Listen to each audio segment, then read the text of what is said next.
118 minutes, one goal, and 80,000 people watch you fall. You see the attack before you understand it. Your legs are already chasing the end of your life. The winger is not running anymore. He is escaping the whole stadium. You sprint back with lungs on fire. One more step might save everything. The cross lifts over the box. For half a second, the world becomes silent. You jump first. You believe you can erase it. Then the ball brushes the air above you. Not your head, the air. The striker does not celebrate early. He just swings through your nightmare. Your goalkeeper dives like a prayer. The ball is already past him. The net snaps. That is the sound of a country losing its voice. The scoreboard changes to 1-0. The clock says 118. You drop to your knees before you decide to. Your body votes without you. One half of the stadium becomes thunder. The other half becomes a hospital room. A teammate grabs your shirt. His mouth moves, but no words arrive. You nod at nothing. The noise is too big to fit inside your head. The restart comes fast. Football is cruel because it keeps moving. The ball rolls to you. For 1 second, redemption has your name on it. Your first touch jumps away. The stadium sees the panic in your feet. Then the whistle blows. Not loud. Final. You freeze while the winners explode around you. Everyone remembers motion except yours. Golden confetti falls on your shoulders. It was made for someone else. They run past you toward history. You are sitting in its shadow. You stay on the grass because standing would make it real. The cameras choose the winners. That is what cameras are built to do. Behind you, the trophy rises. In front of you, the grass looks endless. A silver medal waits in a tray. It looks colder than metal should. You climb the podium like each step weighs a year. Someone puts the medal around your neck. They do it gently, which hurts. You touch it with 2 fingers. Evidence, not reward. Fireworks paint the sky for the other team. You walk underneath them anyway. The tunnel takes the crowd away, one echo at a time. You pull off the armband slowly. It leaves a mark on your wrist. Your boots scrape the concrete. Every step sounds guilty. The first teammate enters the locker room, then another, then nobody says anything. Silence becomes the loudest person in the room. The goalkeeper stares at his gloves like they betrayed him too. The captain sits under his jersey. For once, he has no speech. The coach wipes the board clean. The plan disappears easier than the pain. You unwrap the tape from your wrist. It comes off like a bandage from a wound. The medal hangs from your locker. You cannot decide if it is heavy or empty. Phones buzz everywhere. No one is brave enough to look. You type, "I'm sorry," then you delete it. Staff pack the boots in plastic bags. Even the equipment moves quietly. Outside, the bus waits with its lights on. It looks like an ambulance. You walk past celebration songs that are not yours. From the bus window, fireworks become small enough to ignore. At dawn, the airport is too bright.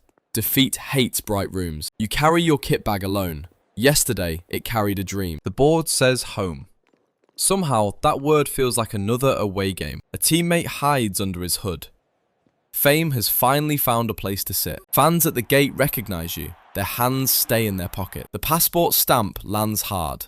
Even paper can sound final. You board the plane without music, without speeches, without a miracle. The aisle is silent. Everyone knows exactly where to look. Nowhere. Your medal lies on the tray table. It reflects a face you do not know. You watch clouds pass the window. They are the only things moving normally. Across the aisle, someone re-watches the goal. The screen glows like a wound. You turn your screen away. You already have the replay inside you. The captain writes apology notes. He crosses out every sentence. The cabin lights dim. Nobody sleeps. They only pretend politely. In the dream, the cross comes again. It always comes again. The ball floats inches above your forehead, close enough to haunt you. The whistle echoes in the dark. It has learned your name. You wake before landing.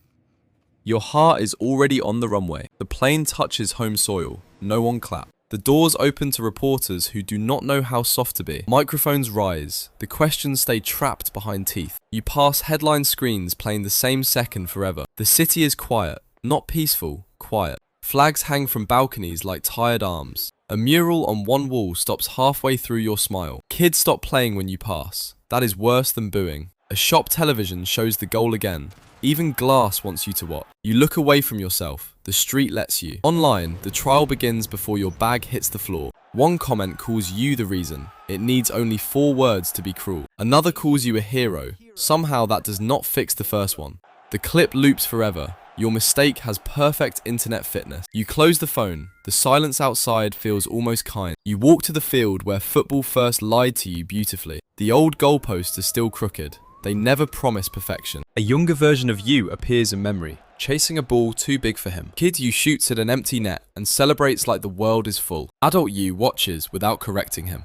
So what does losing mean when almost everyone never gets close enough to lose? Start with the whole planet wanting in. More than 200 nations chase the same summer dream. Only 48 teams even reach the tournament. Then the group stage starts deleting lifetimes. The knockout bracket cuts the world in half again and again. After the semi-finals, only 2 teams are still allowed to imagine lifting it. That is 22 starters standing inside the final whistle. Against 8 billion people, you were one of them. The dots disappear until the impossible becomes countable. The losing finalists remain, not failures, evidence of the climb. For the first time, the medal feels less like a sentence. You return to the grass in your mind. The goal still happened, but now it moves slower, not smaller, just survivable. A teammate reaches down again. This time, you see the hand. Dot, you take it. Not because it is okay, but because you are still here. Dot, the confetti falls again. This time, it is not laughing at you. Dot, the silver medal catches the light. It proves you reached the last door. Dot, back home, one person starts clapping. Then another. Then the street remembers how. Dot, on the old field, kids copy your run, including the fall. Dot, you tie your boots again. That is the bravest ending football allowed. Dot, so close is not the same as nothing. Dot, you walk back toward the light, carrying the loss instead of hiding from it. Dot, you did not lose the World Cup final. You reached it.